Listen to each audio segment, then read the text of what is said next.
नमस्कार दोस्तों, राधे राधे, हरे कृष्णा। चीकोज रेसिपीज में एक बार फिर से आप सबका स्वागत है।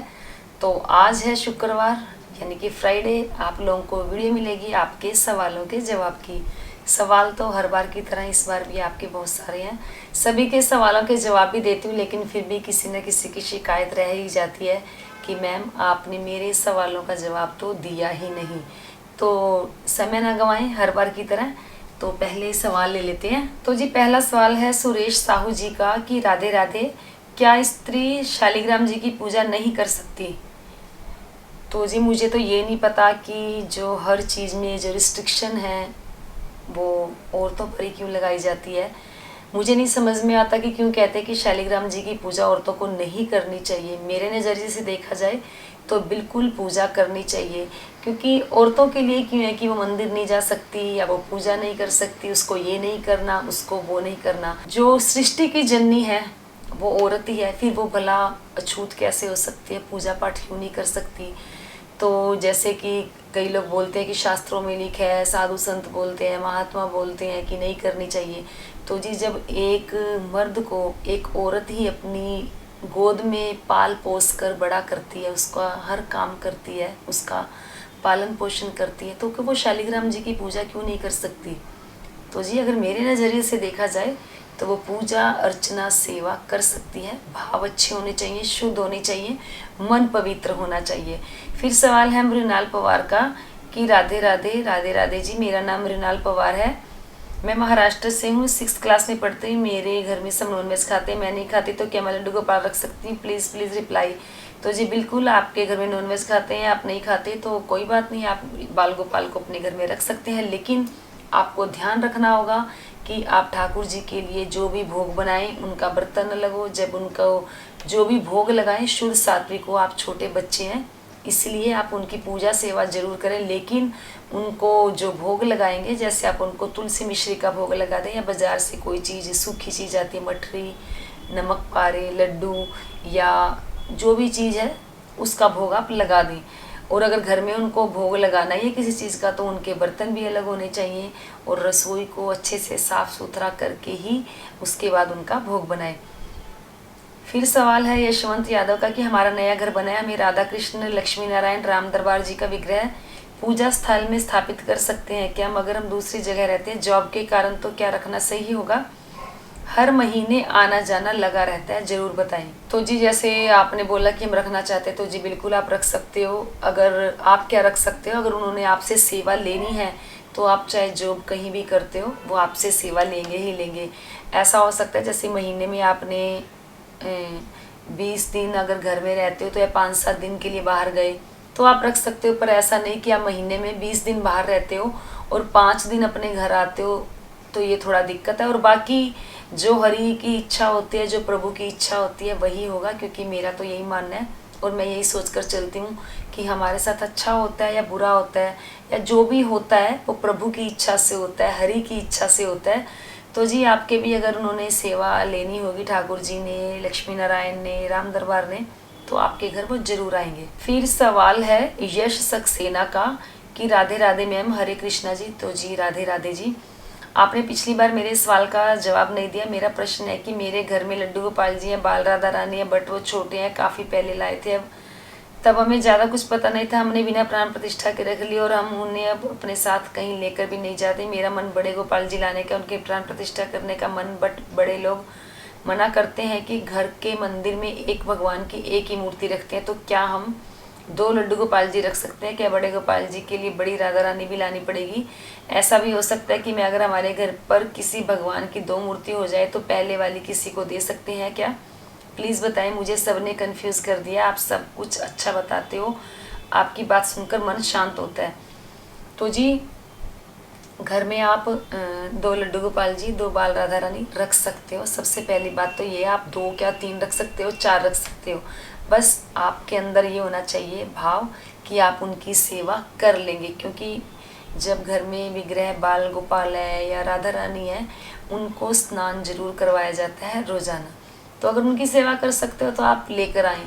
अगर आप जैसे उनको भी रखना, पहले वालों को भी रखना चाहते हैं, नए भी लाना चाहते हैं, तो आप नए भी लेकर आ सकते हो, पहले वालों को रख भी सकते हो। अगर उनकी सेवा यानी कि जो पहले आपके पास बाल गोपाल है उनकी सेवा कोई और लेना चाहता है तो आप उनको उनकी सेवा दे सकते हो। फिर सवाल है सोनिया गुप्ता का कि राधे राधे दीदी, राधे राधे जी, आपने ये पर्दा कहाँ से लिया और राधा माधव की मूर्ति कहाँ से लेना चाहिए, जयपुर से या वृंदावन से? मैं राजस्थान अलवर से हूँ और मुझे ब्लैक माधव भी बहुत ही प्यारे लगते हैं, क्या ठीक रहेंगे? तो जी आप ब्लैक माधव लें, कान्हा जी लें या सब जो सफ़ेद मार्बल के हैं वो लें, दोनों ही अच्छे होते हैं। बाकी जो विग्रह आपके घर आना होगा वही आएगा, उन्हीं की आप पूजा सेवा अर्चना करेंगे। तो जी रही बात जो मेरे घर में विग्रह कितने इंच के, 15 इंच के हैं और मैंने विग्रह राजस्थान जयपुर से ही लिया है, तो आप भी वहाँ से ले सकते हैं। रही बात पर्दे की, जो पर्दे हैं वो हमने खुद कस्टमाइज़ करवाए थे, तो अगर किसी को ये पर्दे चाहिए तो वो कस्टमाइज़ करवा सकता है। फिर सवाल है गोविंदा का कि जय Shri Krishna ma'am, Jai Shri Krishna ji. Ma'am I like your videos, can you tell me कि भगवान को किन किन चीज़ों से भोग लगाया जा सकता है? मेरे बाल लड्डू गोपाल कल आए हैं, आप बता सकते हैं? मेरे को अभी इनकी सेवा के बारे में थोड़ा बहुत ही पता है। तो जी मेरे चैनल पर आप जाकर देखें कि लड्डू गोपाल जी के साथ मेरी दिनचर्या या उनकी पूजा सेवा अर्चना कैसे होनी चाहिए। और वैसे जल्दी ही एक वीडियो, जो मेरे नए सब्सक्राइबर हैं जो नए विग्रह लेकर आए हैं उनके लिए जल्दी ही ये वीडियो आप लोगों को मिलेगी। बाकी सेवा अर्चना उनको आप हर चीज़ का भोग लगा सकते हो, बस साफ़ सुथरी और शुद्ध सात्विक होना चाहिए। माखन मिश्री का भोग लगाएं उनके लिए, दूध का, दही का, माखन का और तुलसी पत्ता उनके भोग में ज़रूर होना चाहिए। बाज़ार से जैसे मठरी होती है, नमक पारे होते हैं, उन चीज़ों का भोग लगा सकते हैं या घर की बनी हुई किसी भी चीज़ का भोग लगा सकते हैं। और पराठा है, पराठे को दही के साथ भी खिला सकते हैं, कोई सब्जी भी हो तो भोग इन्हें किसी भी चीज़ का लगाया जा सकता है। लेकिन ध्यान रहे जो भी आप भोजन बनाएं वो शुद्ध सात्विक होना चाहिए। फिर सवाल है सिंपल लाइफ स्टाइल का कि राधे राधे मैम, मेरा सवाल है कि मैंने ठाकुर जी की सेवा करती हूँ, पर पहले मैं सुबह 5 बजे उठकर उनकी पूजा अर्चना करके बाकी घर के काम करती थी, पर अब कुछ दिनों से सुबह नहीं उठ पाती और 10 बजे तक पूजा होती है। मैं उतना अच्छे से पूजा नहीं कर पाती, बहुत गिल्टी फील होता है। मेरे सवाल है कि कैसे मैं भक्ति के मार्ग पर चलते रहूं? आजकल कुछ भी ठीक नहीं लगता है, ऐसा लगता है कि मैं ठाकुर जी से दूर हो रही हूं। सॉरी सवाल लंबा हो गया। तो जी सवाल लंबा नहीं हुआ। तो जैसी मनोस्थिति आजकल आपकी है ऐसी मनोस्थिति आजकल हर किसी की है, मेरे साथ भी होता है। पहले मैं 4:30 बजे उठकर पूजा अर्चना कर लेती थी, लेकिन आजकल मेरे से भी इतनी जल्दी उठकर पूजा अर्चना नहीं हो पाती है, क्योंकि जब से कोविड आया तो सभी के जो नियमों में है काफ़ी बदलाव आया है। तो कोई बात नहीं, थोड़ा लेट उठ जाए लेकिन कोशिश करें जल्दी उठकर पूजा सेवा अर्चना करने की। रही बात आपने कहा कि गिल्टी फील होती है, तो जी बिल्कुल, अगर आपकी को लगता है गिल्टी फील होती है तो कहीं ना कहीं हम गलत कर रहे होते हैं, तभी हमें गिल्टी फील होती है। तो जब हमारा ठाकुर जी के प्रति भाव ज़्यादा हो जाता है, उनके प्रति प्रेम ज़्यादा हो जाता है, तो ठाकुर जी हमें अपने से दूर करने की पूरी कोशिश करते हैं। और हमारी ये समझो परीक्षा होती है कि हमारे एग्ज़ाम होते हैं कि ठाकुर जी हमें कहते हैं कि देखता हूँ कि मैं इसे अपने से दूर करता हूँ, लेकिन इसके अंदर कितनी इच्छा है कि ये मेरे पास आए। तो जी बिल्कुल आप अपनी इच्छा को प्रबल रखें, पूजा सेवा अर्चना करते रहें और एक दिन ऐसा आएगा आप फिर से जो आपका पहले का नियम था उसी नियम में आप ढल जाएंगे। फिर सवाल है मनपाल चौहान का कि लड्डू गोपाल को किन चीज़ों का भोग नहीं लगाया जाता? तो जी जब बाल गोपाल को अपने घर में अपना बच्चा बनाकर लेकर आए हो तो जो आप खाएंगे उसी का भोग लगाएंगे, लेकिन है तो वो फिर भी भगवान शुद्ध सात्विक भोजन होना चाहिए। ज़्यादा से ज़्यादा दूध दही माखन का भोग लगाएं, उन्हें मीठा बहुत पसंद होता है ठाकुर जी को, तो मीठे का भोग उन्हें लगाएं। फिर सवाल है यमी फूड चैनल का कि राधा कृष्ण जी की मार्बल की 15 इंच की मूर्ति कितने में मिल जाएगी? तो जी जब मैंने 2018 में ये ठाकुर जी राधा रानी मेरे घर विराजमान हुए थे, मेरे घर पधारे थे, तो मैंने जो पैसे दिए थे या यूँ कह दो कि जो न्यौछावर दी थी वो थी 27,000। फिर सवाल है चित्रा देविका का कि द्वादशी के दिन भगवान को क्या क्या चीज़ का भोग लगाना चाहिए? तो जी द्वादशी के दिन ठाकुर जी को चावल का भोग लगाएं, खीर का भोग लगाएं, या ठाकुर जी को द्वादशी के दिन आप पोहा का भोग लगा सकते हैं, चावल की खिचड़ी बनाकर भोग लगा सकते हैं। ठाकुर जी को खिचड़ी खाना बहुत पसंद है, तो उनके लिए आप दही खिचड़ी या कड़ी खिचड़ी का भोग बना सकते हैं। फिर सवाल है चित्रा देविका का क्या शौचालय जाने के बाद नहा कर ही भोग बनाना है भगवान के लिए? तो जी देखिए पूरा दिन में हम कितनी बार वॉशरूम जाते हैं, तो ज़रूरी नहीं है कि हर बार जाएं और नहाना पड़े, ऐसा नहीं होता है। आप वॉशरूम जाएं, उसके बाद अच्छे से मुंह हाथ धोएं, और जब भी वॉशरूम में जाएं उसके बाद हमें कुल्ला ज़रूर करना चाहिए। कहते हैं कि अगर हम कुल्ला नहीं करते हैं तो जो हम मंत्रोच्चारण करते हैं उसका हमें फल नहीं मिलता है, या यूँ कहें कि शुद्धिकरण नहीं होता है। तो जब भी वॉशरूम जाएं, आने के बाद मुंह हाथ धो लें अच्छे से, फिर आप भगवान जी की पूजा सेवा अर्चना कर सकते हैं। फिर सवाल है बांके बिहारी लोग का कि घर के मंदिर में एक भगवान का 2 मूर्ति रख सकते हैं, तो जी बिल्कुल रख सकते हो। फिर सवाल है गुरदीप सुदान का कि कान्हा जी को मंदिर में क्या क्या रखना चाहिए, कान्हा जी के मंदिर में क्या क्या। तो जी कान्हा जी के लिए मंदिर में तुलसी जरूर होनी चाहिए, मिश्री जरूर होनी चाहिए, और उनके पास जो पानी है उसके अंदर तुलसी दल डाल के जरूर उनके पास रखना चाहिए। फिर सवाल है रिया राजपूत का कि क्या एकादशी व्रत का उद्यापन करना जरूरी है, तो जी बिल्कुल भी जरूरी नहीं है। सिर्फ इस बात को फोकस करें कि आप सिर्फ एकादशी का व्रत कर रहे हैं, जब हरि की इच्छा होगी उद्यापन करवाने की तब उद्यापन भी हो जाएगा। फिर सवाल है चारू सचिन मित्तल का कि मेरे युगल सरकार 10 से 12 इंच के हैं, और आपने अपने लास्ट में बताया कि बड़े विग्रह का डेली स्नान जरूरी नहीं होता, तो क्या डेली स्नान कराना जरूरी है या नहीं। तो जी अगर आपका विग्रह ब्रास का है तो आप डेली स्नान करवा सकते हो, अगर मार्बल के हैं तो आप डेली स्नान नहीं करवा सकते हो। फिर सवाल है तरुण का कि जय श्री कृष्णा हेमा मैम, आप अब ठीक है, प्लीज़ मुझको कृष्ण कमल प्लांट के बारे में बताएं। तो जी मुझे आपका जो सवाल है नहीं समझ लगा, कृष्ण कमल प्लांट के बारे में बताएं। तो रही बात कि ठीक हूँ, तो जी नहीं, अभी मैं पूरी तरीके से ठीक नहीं, मुझे फिजियो पे जाना पड़ता है, मेरी टांगों में दर्द अभी भी होता है, घुटनों में दर्द होता है, और जो सर में चोट लगी थी उसकी वजह से मेरे सर में भी दर्द रहता है, और मुझे थोड़े थोड़े चक्कर भी आते रहते हैं। फिर सवाल है डिस्कवर विद पूनम का कि दी मैं बड़ी कंफ्यूज रहती हूँ कि मीठे व्रत रखूँ या फलाहार मेरा, क्योंकि मैं फ्राइडे का संतोषी माता और थर्सडे का भी रखती हूँ, फिर जब फ्राइडे की एकादशी हो तो मुश्किल हो जाता है। और ये भी बताएं कि दिन में प्याज खा के शाम की पूजा करने में दोष तो नहीं लगता।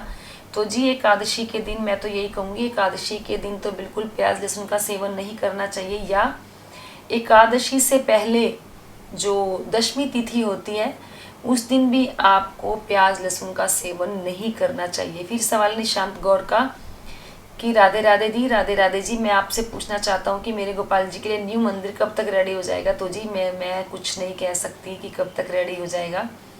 हाँ ये ज़रूर है कि जब हरि की इच्छा होगी, जब उनकी इच्छा होगी तब मंदिर रेडी हो जाएगा, क्योंकि हमारी इच्छा से तो एक दिन का भी नहीं हिलता, हरि की इच्छा से सब कुछ होता है। फिर सवाल है शिवम सिंह का कि एकादशी के दिन लड्डू गोपाल जी के लिए क्या विशेष करें। तो जी एकादशी के दिन लड्डू गोपाल जी के लिए विशेष यही है, पंचामृत से स्नान करवाएं, तुलसी माला हो सके तो उन्हें अर्पित जरूर करें, और फलाहार दें उन्हें, दूध फल का भोग लगाएं, और दान भी आप दूध फल का जरूर करें। और सबसे ज़्यादा तो वो जब प्रसन्न होते हैं जब आप उनके लिए भजन गाते हैं, कीर्तन करते हैं और उनके सामने नृत्य करते हैं, तो हमारे जो ठाकुर जी हैं बहुत प्रसन्न होते हैं। फिर सवाल है अवधेश राजपूत का कि मैम आप अपने यूएस सरकार की प्राण प्रतिष्ठा की वीडियो की लिंक दीजिए और अपने मंदिर के पर्दे कहाँ से लिए वो भी बताएं, हरे कृष्णा। तो हरे कृष्णा जी, तो मेरे घर में जब ठाकुर जी राधा रानी विराजमान हुए थे तो उसका लिंक आपको डिस्क्रिप्शन बॉक्स में मिल जाएगा। तो जो मंदिर के पर्दे हैं वो हमने खुद कस्टमाइज करवाए थे, तो अगर आपको चाहिए तो आप जो नंबर नीचे नज़र आ रहा है उस नंबर पर जाकर कॉन्टैक्ट कर सकते हैं। फिर सवाल है योगेश दबास का कि हर महीने अब कब पूर्णिमा का व्रत है ये बताया करें, 2 दिन पहले ही। सत्यनारायण और पूर्णिमा 2 अलग व्रत है या सेम। तो जी सत्यनारायण और पूर्णिमा ये दोनों अलग अलग व्रत हैं, कई बार एक ही दिन भी आ जाते हैं, पूर्णिमा के दिन ही सत्यनारायण का व्रत आ जाता है। तो सत्यनारायण के व्रत में सत्यनारायण भगवान की पूजा अर्चना की जाती है, वीडियो का लिंक तो मैंने इस पर वीडियो बनाई है, सत्यनारायण भगवान की पूजा कैसे की जाती है, या इनका सत्यनारायण भगवान की जो पाठ है, कथा कहानी है, वो सारी मैंने वीडियो बनाई हुई है। और सत्यनारायण भगवान की जो पूजा है वो संध्या के समय की जाती है, यानी कि दोपहर के बाद की जाती है। पूर्णिमा के व्रत के दिन भी सत्यनारायण भगवान की कथा और जो आरती वगैरह है कर सकते हैं। तो जी इस पर आपको वीडियो जल्दी मिलेगी, और कोशिश करूँगी कि हर पूर्णिमा को 2 या 3 दिन पहले आपको वीडियो मिल जाए। फिर सवाल है अम्बिमा क्रिएशन का कि एकादशी के व्रत में साबूदाना और मूंगफली नहीं खाया जाता है, ऐसा कुछ नहीं है। तो मूंगफली और साबूदाना एकादशी के व्रत में खाया जाता है, लेकिन कुछ लोग साबूदाना नहीं खाते हैं, कहते हैं कि ऐसे बनता है वैसे बनता है, मुझे नहीं पता। लेकिन जो मैक्सिमम लोग हैं साबूदाना खा लेते हैं, और सामक के, जिसे सुहाग के चावल बोला जाता है, वो भी एकादशी के दिन खा लेते हैं, क्योंकि इस्कॉन मंदिर में ये सब बनाया जाता है। फिर सवाल है जॉइनस मीनाक्षी का कि मैम मैं पहले से बाल गोपाल जी की सेवा करती हूँ, बट अब युगल सरकार की सेवा का बहुत टाइम मन था। ठाकुर जी ने मेरे सपने में आकर बोला कि तब मैंने ठाकुर जी प्रतिमा की सेवा करने का मन से सोचा, बस युगल सरकार की सेवा में कोई गलती ना हो, इसलिए प्लीज़ आप थोड़ा अपना अनुभव बता दीजिए। श्रीमन नारायण नारायण हरि हरि। तो जी बिल्कुल, श्रीमन नारायण नारायण हरि हरि।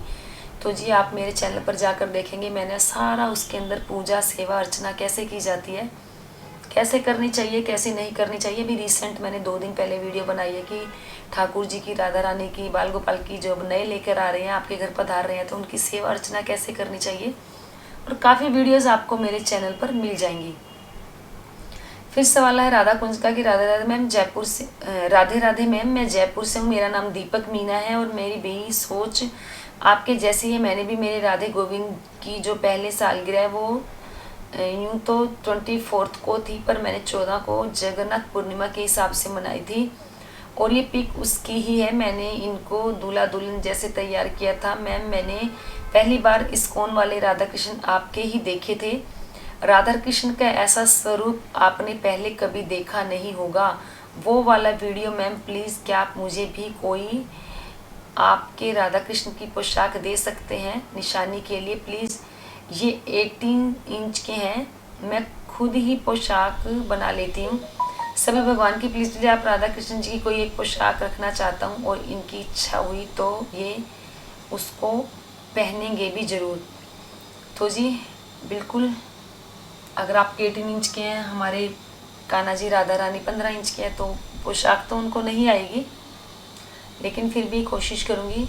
आप अपना एड्रेस और जो भी फ़ोन नंबर आपको नीचे दिखाई दे रहा है, इस पर अपना एड्रेस और फ़ोन नंबर भेज दें। कोशिश करूँगी कोई पोशाक आपके लिए भेज दूँ।